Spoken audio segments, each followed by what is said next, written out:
think about productivity, and I say this a lot, is that productivity is really personal. So it's figuring out what's meaningful to you before you do that. And that's why I like the question around satisfaction, because you have to be doing what feels right to you, and you're the best judge of that. So kind of very, very broad terms, it would be that. It would be figuring out what you want to do. And I think many of us sort of feel bad and feel we're not doing enough. And that might be because we're comparing ourselves to others or whatever, but we're not really taking the time to figure out what it is we want to do and then start taking the steps to be able to do it. That makes so much sense. So actually it's your starting point is where do I want to go? What do I want to do? Rather than people in my position of my age, in my profession, do this. It's not about that. It's actually, this is my starting point. Where am I going from here?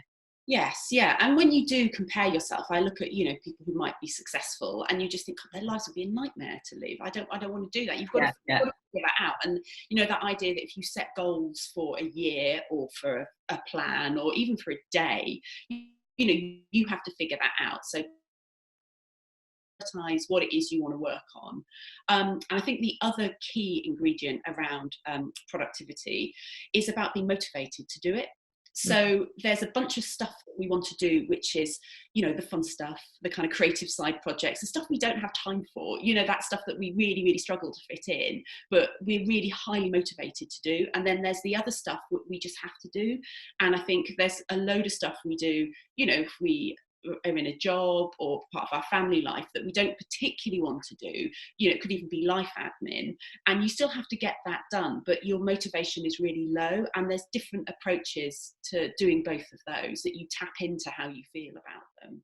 And they're all really related, because if you don't get on top of one, then you can't do the other. And some people, maybe some people on this chat right now, don't tend to struggle with productivity at all. What can the rest of us do if you sort of struggle with getting things done? What can you do to help you sort of get along and get things done that need doing? Yeah, there's so many tips. So let me start by saying, if we look at other people and think they're being productive, is don't compare ourselves to them. I'm a really, really big fan of being inspired by other people. So when I see people, posting stuff, might be on Twitter or Instagram, or you read those inspirational blogs, it's very easy to just kind of go, oh, I'm never going to achieve anything. Or you kind of think, oh, I should have achieved it by the time I'm 30 or 40 or 50 or whatever those kind of milestones are. Is don't compare yourselves to them, because your life and circumstances are completely different. But do take inspiration from it. So if there's something particular that they're doing, if there's something that you would like to do, if there's a tip that they have, do it, try it. And I think about a lot of figuring out what productivity means for us is experimenting. So taking time to run little experiments. So for example, that kind of get up at 5 a.m. and, drink a glass of water or exercise, try it. It works for some people, it might not work for you, but you don't know until you try it. So run those experiments and make them quite fun. And if you go, there is no way getting up at 5 a.m. is going to work for me, just stop worrying about it. Just think, that's not going to work. I get up at 7:30, that's going to be fine for me. And one of the things that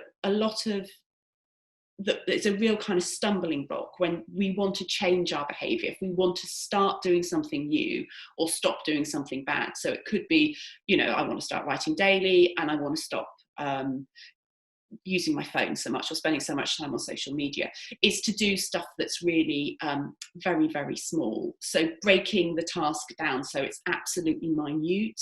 And that's really key to sort of behavior change and building those positive habits, is starting to get do things quite regularly and getting that kind of positive feedback that you've done it. So thinking, what's the smallest possible version that I could do? Because you can do that. It's doable, it's achievable, and it gives you, it starts you off, it starts the process. Yeah, there's a real kind of compound effect with habits and good habits. And I think if we all look back across our lives, we'll find there's certain times where we were more productive than others, where we got a lot more done. And often there were several things going on at once. You know, you might have moved house, you might have changed jobs, something else might have changed, or, you know, for a lot of people, they, you know, give up one bad habit, they replace it with a new good one, and that leads to another one. And you can see how there's whole periods where lots seem to change. And I think, going back to your question about when you look at other people who are super productive, you can see they have loads of things. You know, they all seem to have time to, you know, cook really great meals, exercise, hang out with their friends, you know, do creative projects, do a day job. And you think, oh, how on earth do they do that? But we don't see the whole process they've taken and how long it's taken them to build in those new habits and build that kind of, you know, success compound effect of them. It's like, it links back to when people say, if you've got something that needs doing, give it to someone who's got lots to do, because they're doing, and it's sort of all adds on. So yeah.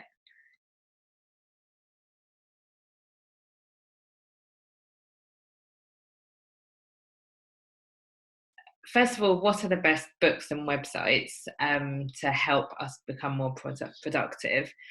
And then what resources are really worth spending the time on? Because sometimes when I feel like I'm learning about being productive, I'm like, am I actually just procrastinating? Because I've got this stuff that needs doing. And, you know, I'm reading this book about, you know, how, so first of all, what would you recommend that we actually tap into? What is good value? And how do you draw the line between thinking about being productive and being productive? Yes, yeah. There are so many resources. We don't have enough time in the day to do all of them or read all of them. So you're absolutely right that that can be a form of procrastination if you're not careful.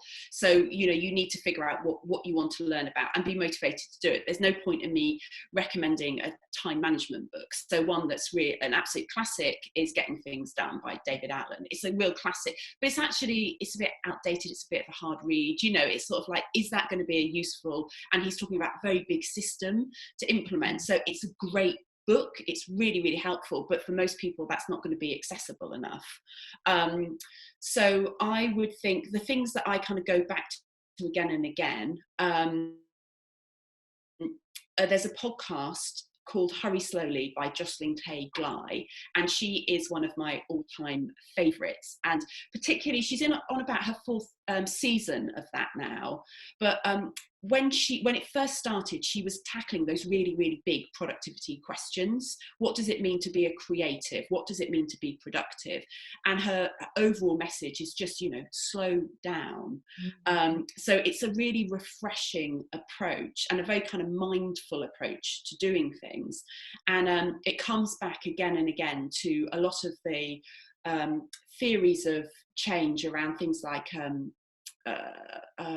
you know, the 10,000 year rule. So deliberate practice takes 10 years to do. So we often want to do something and really impatient, and that gets us going, but you have to be patient to get the results of it, you know, that whole 10-year thing. And I just think it's quite refreshing to have that kind of broader perspective on getting things done. Remind yourself that actually you can power ahead all you want, but there is just the nature of it is you have to do this over time and repetition.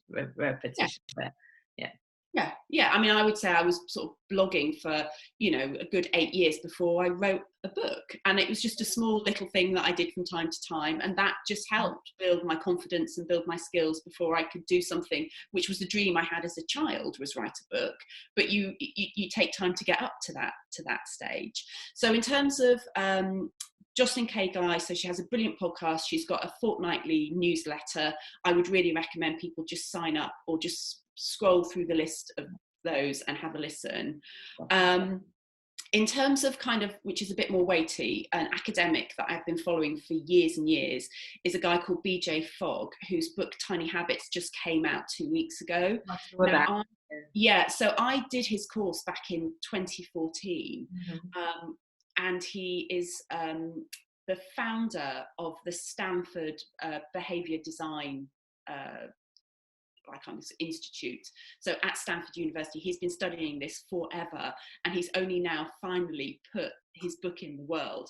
And it's phenomenal and refreshing and incredibly positive, and underneath there's some amazing science about how we change, how we get motivated to change, and why doing things really, really small makes a huge difference. So I would say that is a must read. And because he's on a book tour at the moment, there is just a ton of blogs and guest articles and posts all over the internet. So literally you could go to your favorite platform of choice, whether it would be Twitter or HuffPost or something like that, and you would find an interview with him that would distill the whole thing down in a quick 5-minute read.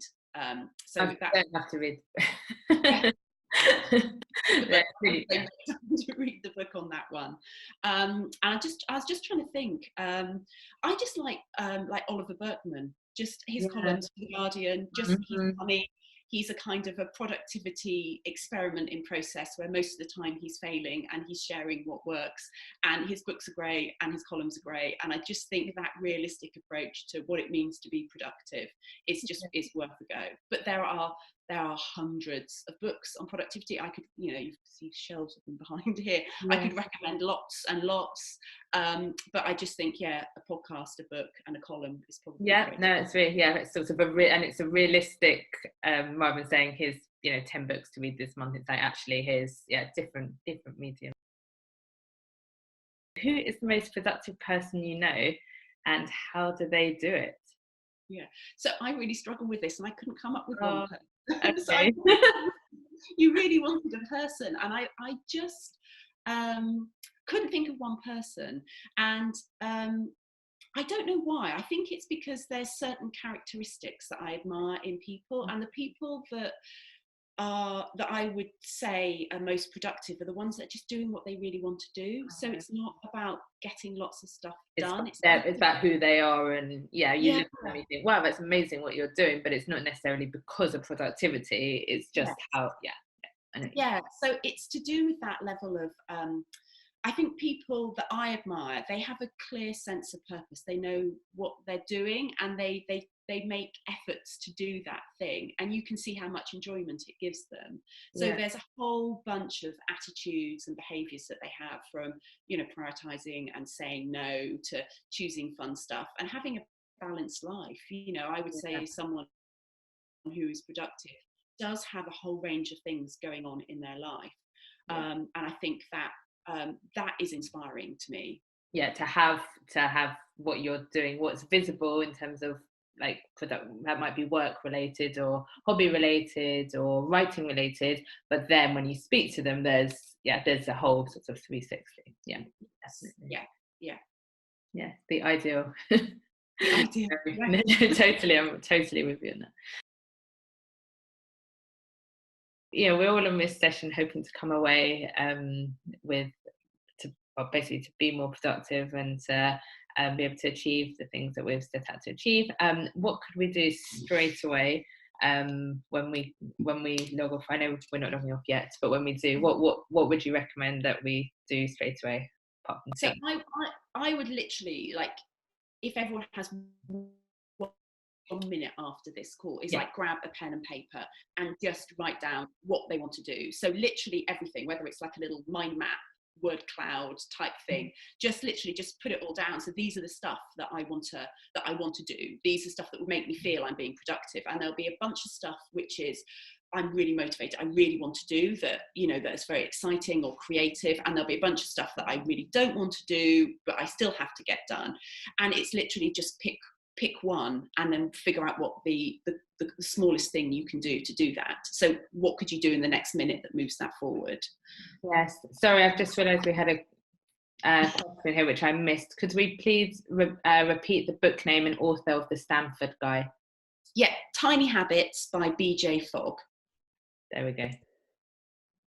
Cool. And he's got loads of free online courses. He's on Twitter, he's on Instagram.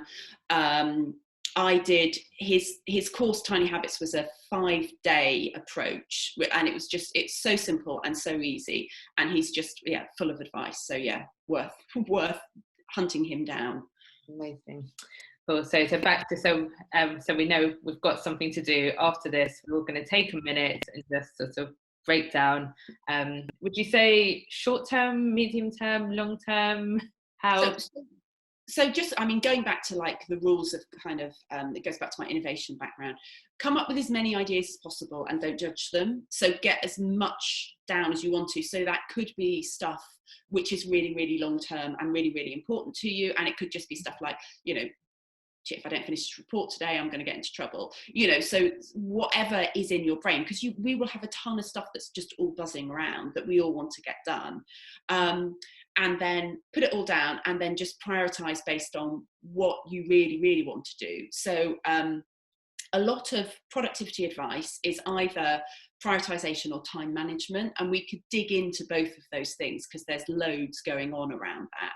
But picking your most important thing, and I think Laura and I, we were talking about the Jake Knapp book, Make Time, and that's another book. It's great. It's about time management. So if you think that's your thing that you're struggling with in terms of productivity, that's a really good one to look at. And he has something called a highlight of your day, which is based on the kind of most important thing. And I do this every morning when I get to my desk, and my desk, it's behind me here, there's piles of paper. I have various to-do lists. I have kind of stuff I've got to get done day by day. There's stuff in my calendar, you know, whatever system you have. But I have quite a lot going on. But I take a moment before I do anything to identify my most important thing. And using the phrase highlight is really important. So if you think, what's the highlight of my day going to be? Yeah. So sometimes it will be, if I answer that email I have been avoiding for the last week, that will be my highlight of the day. But the other time will be, I'm going to leave work on time and I'm cooking tea with my kids. Yeah. That is going to be my highlight. And it's completely, again, personal. And one day it will be the email, the next day it will be making supper. And then the third day it will be, well, I'm going to come up with a title for my novel. Yeah. You know, so thinking about what's important, but what can also give you that shine effect, what's going to be your highlight, because so much of behavior change, doing more that you want to do and stopping stuff that you don't want to do, is about feeling good about it. So anything you can do to make you feel excited or fun or reward yourself or celebrate doing the hard thing will make a big difference to you keeping going and getting that compound effect from productivity and habit change. I love that. And I tend to do these other three things, but actually that could even be too much, because you could just say, this is the one thing where when I go to bed tonight and like, yeah, did that, because three things, what if you only get two of them done? Well, you can definitely, if you say this is the one thing that you're going to do, you will do it. Yeah, and the one thing that will make me feel good. So often, you know, we will go to work. So if we're in an office, we'll turn up and we've got 8 hours there, and we might be booked in back-to-back meetings. You are not necessarily going to be feeling productive if you do everything you need to do in your job, but actually taking a half-hour walk at lunchtime might be your highlight of the day. That might be the thing that makes you feel productive or gives you the energy to do the stuff that you need to do for other people. Yeah. And you can achieve it. It's doable. And achieve it gets you on your productivity. I love it. Yes. Yeah, because we so often, the time we spend worrying about the stuff we haven't done is completely disproportionate to the time it takes to do the task. And I'm sure there must be some research into what that is. But I look at some of the things, particularly emails where I fall down. Yeah, email is one I fall down a lot. And I really do worry about answering people's emails. And it's like, it will literally take me 2 minutes. Or if I just deleted it because they didn't need it, or if it's not a priority of mine, wait for them to follow up. You know, I can spend so much time worrying about it when the actual dealing with it could take seconds. I often have people saying, I'm so sorry I haven't replied to your email, and you get this like real sense of regret, and I'm like, and often I'm like, oh yeah, did I email you? You know, like the person on the other end like doesn't even always know, and you're building up this really There is, and there's some research on what makes managers successful, and it's follow up. So if you're the sort of manager, or if you have the sort of manager who will send you 10 or 20 emails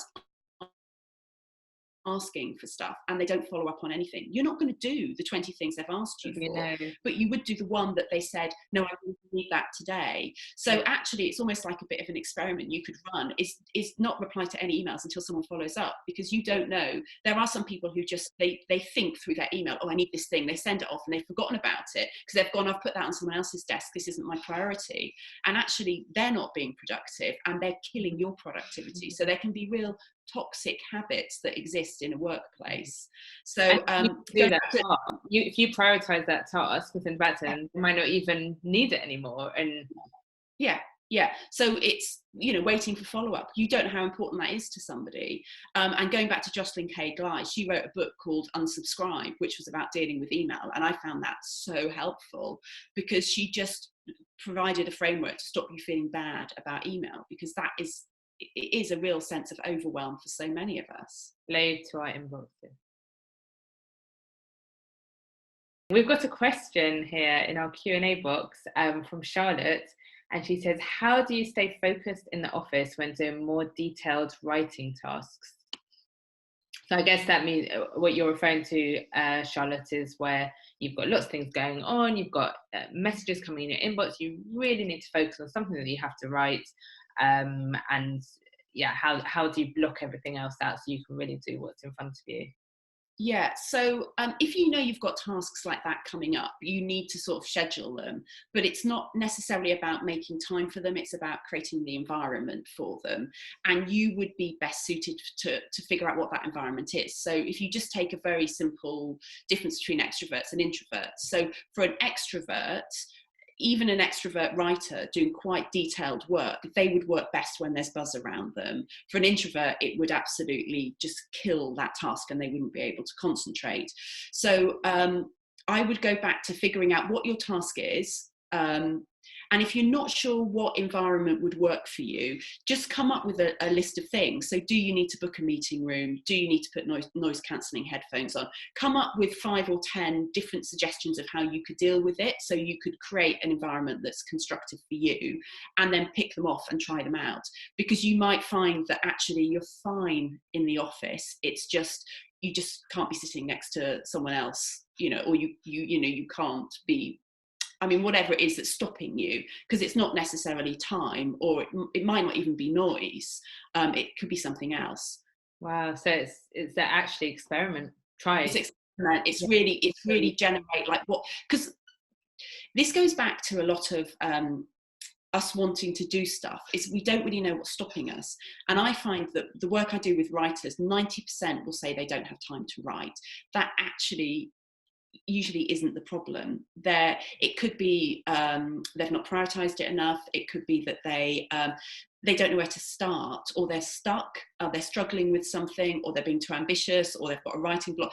So it's figuring out what your actual block is and then coming up with ideas of how you can solve it, and then do them really, really quickly. Again, it's like that kind of iterate stuff. So you can learn really quickly. So if you're working on a writing project that you do every single day across the week, if you're working in marketing, you're writing copy, you're writing blogs, try different things across those 5 days. And at the end of the week, just review which one worked best and go, why was that? Yeah, just ask yourself, why did that work better? And it might be because someone wasn't in the office. It might be because you worked at home. There's other variables as well. So. Yeah. We often land on time as what's holding us back, and it very rarely is the thing, actually. Interesting.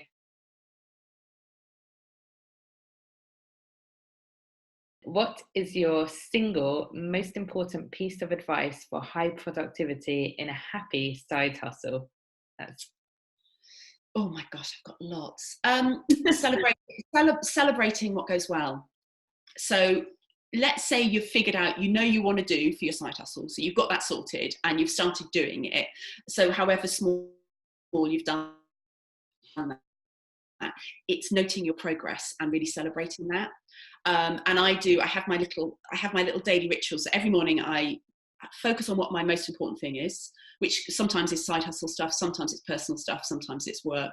I set my intention for the day, and sometimes I do write the word productive or inspire or however cheesy it is. So what I kind of feel my day should be like, and then I do what my 3 good things were. So my close down routine at the end of the working day, at whatever time that is I get my notepad out and I go, right, what 3 things worked well for me today? So what did I make progress on? And sometimes it's just like, I showed up, you know. You have bad days, but other days it could be, no, I started that blog, or I finished this thing, or you know, the sun came out when I was on a walk. But yeah, so celebrate the small wins that you make, and so you can see the progress you're making, because it's slow and hard. I actually feel more productive just talking to you, Bec. Literally, I'm like, yes.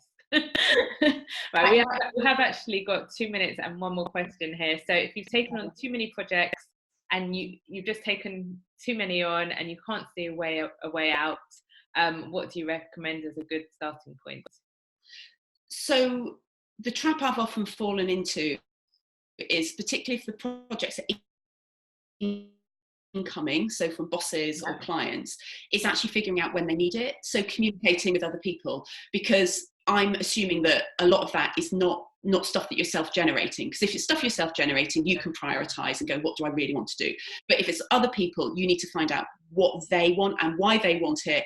And then if they all say, no, we do all need it by Friday, then you are going to have to make a choice about which one won't get done. And I am amazed the number of times when I ask people what their deadline actually is, it's always later, always later. Oh, no, I didn't put a deadline, it was not for another month. And you're thinking, I've got to get it done by Friday. So communicate, ask those questions, prioritize. The deadline will be the real deadline. It's the real deadline. Actually, yeah. When do you really need it by? Yeah, and you can say stuff like, I can get it to you on Friday, but if you can give me an extra couple of days next week, it's going to be better.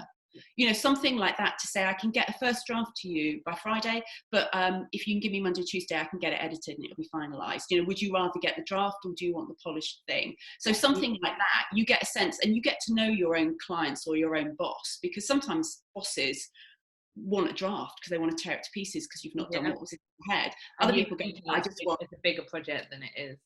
So communicate with the people giving you the stuff is the answer. Short answer. Thank you so much. Oh, that's brilliant.